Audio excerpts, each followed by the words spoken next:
In this video, I'll show you how to undo changes in Gamma AI. So let's say you removed something by mistake, like a picture. If you want to undo that right away, just use your keyboard. On Windows, press Ctrl Z, and on a Mac, press Command Z. And if you accidentally deleted an entire slide, you'll also see an undo option appear. So just click it and the slide will be restored. The next, also you can undo changes using version history. To do that, click the three dots here, then go to version history. From there, choose the version that you want to go back to and click restore.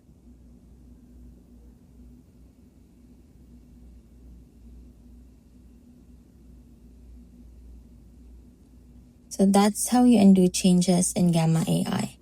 Thanks for watching and I hope you found this video helpful.